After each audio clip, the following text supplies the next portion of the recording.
मुंबई में CST railway station के पास हुए फुटओवर ब्रिज हादसे के विरोध में कांग्रेस ने प्रदर्शन किया। इस हादसे में 6 लोगों ने अपनी जान गंवा दी थी, जिसके बाद कांग्रेस ने महाराष्ट्र की बीजेपी शिवसेना सरकार पर सवाल खड़े कर दिए और बड़ी तादाद में सड़क पर उतर आए। इस दौरान कांग्रेस कार्यकर्ताओं ने हाथों में कांग्रेस का झंडा लेकर सरकार के खिलाफ जमकर नारेबाजी भी की।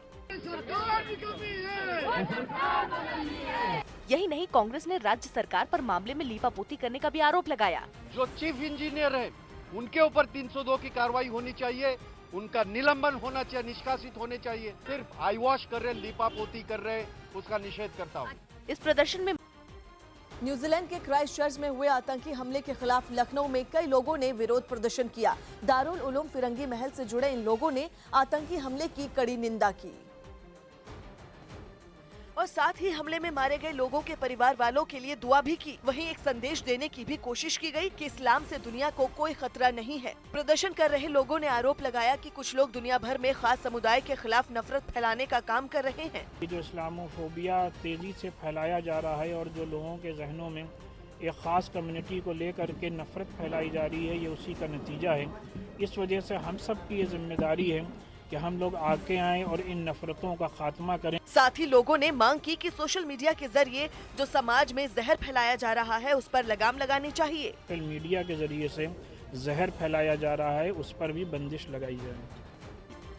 गोवा में कांग्रेस ने बीजेपी की सरकार को चुनौती देते हुए राज्यपाल को चिट्ठी लिखकर सरकार बनाने का दावा पेश कर दिया। अपनी चिट्ठी में कांग्रेस ने मुख्यमंत्री मनोहर पर्रिकर की तबीयत खराब होने और बीजेपी विधायक फ्रांसिस डिसूजा की मौत के बाद सरकार के अल्पमत में होने का दावा किया। फ्लोर पे जितना नंबर चाहिए, जितने रिक्वायरमेंट है वो हमारे पास है, हम मेजोरिटी प्रूव करेंगे, लेकिन हमको मौका देना चाहिए। फिफ्थ टाइम है, हम जो मांग रहे हैं वो नहीं, अभी तक नहीं मिला है। और यहाँ का जो गवर्नमेंट है वो होते हुए भी ना के बराबर है। इमरजेंसी मीटिंग रखा था कि पर्रिकर जी काफ़ी बीमार हो गए हैं, डॉक्टर्स उनको बार बार देख रहे हैं और वो भी कुछ ऐसा नहीं बोल रहे कि वो ठीक हो जाएगा, इसलिए इमरजेंसी मीटिंग रखा था कि आगे स्ट्रेटजी क्या करें। बिहार के मधुबनी में पुलिस आचार संहिता के पालन पर सख्त हो गई है। बिहार के मधुबनी में पुलिस आचार संहिता के पालन में जुट गई है और इसी कड़ी में एसडीएम और एसएसपी ने रेलवे स्टेशन के पास के होटलों में तलाशी अभियान चलाया। यूपी के अमरोहा में पंचायत राज मंत्री भूपेंद्र चौधरी ने एसपी नेता आजम खान पर निशाना साधते हुए कहा कि उन्हें लोकतंत्र में कतई विश्वास नहीं है। झारखंड के स्वास्थ्य मंत्री रामचंद्र चंद्रवंशी को स्वाइन फ्लू होने की पुष्टि हुई, जिसके बाद उन्हें रिम्स में भर्ती करवाया गया। न्यूजीलैंड की 2 मस्जिदों में फायरिंग की घटना पर झारखंड के रांची में मुस्लिम समुदाय के लोगों ने खामोशी के साथ विरोध जताया।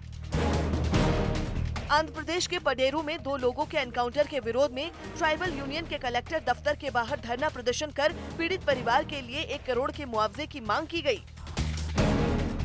बिहार के भागलपुर में पुलिस ने बड़ी मात्रा में अवैध विदेशी शराब के साथ एक आदमी को हिरासत में ले लिया।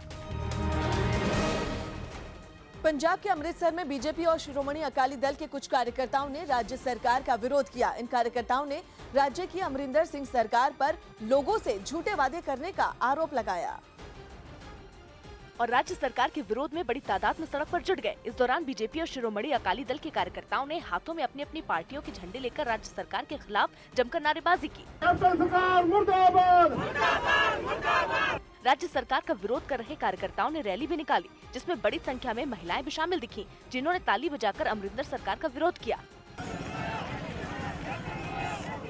प्रदर्शन के दौरान बीजेपी और अकाली दल के कार्यकर्ताओं ने कांग्रेस पर वोट बटोरने के लिए लोगों से झूठे वादे करने का भी आरोप लगाया। इन्होंने जो लोगों के साथ भद्दा मजाक किया, इन्होंने लालच देकर वोटें ली और लोगों के साथ विश्वासघात भी किया और लोग अब धिक्कार दे रहे हैं। इस प्रदर्शन में शामिल कुछ कार्यकर्ताओं ने हाथों में तख्तियां ली हुई थी, जिनके जरिए राज्य सरकार का विरोध किया गया। इस दौरान कुछ कार्यकर्ता हाथों में बैनर लिए दिखे, जिन पर सीएम अमरिंदर सिंह का कार्टून बना था, जिसमें उन्हें आराम करते दिखाया गया था।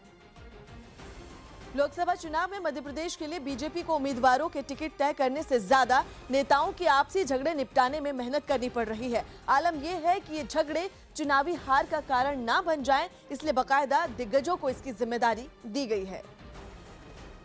और उनसे साफ कहा कि कुछ भी हो जाए, टिकट बंटवारे के बाद पार्टी के भीतर कोई घमासान नहीं होना चाहिए।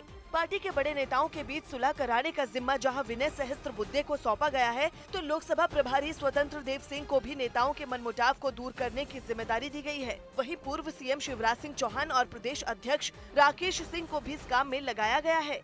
हालांकि पूर्व मुख्यमंत्री शिवराज सिंह चौहान का दावा है कि मध्य प्रदेश बीजेपी में टिकट बंटवारे पर कोई मतभेद नहीं है। कार्यकर्ता, नेता और जनता सब एकजुट है। मध्य प्रदेश में भी हम कृत संकल्पित हैं कि 29 में से 29 सीटें जीतें, इसलिए कहीं असंतोष नहीं हो। वहीं मध्य प्रदेश विधानसभा में नेता प्रतिपक्ष इन खबरों को अफवाह बता रहे हैं।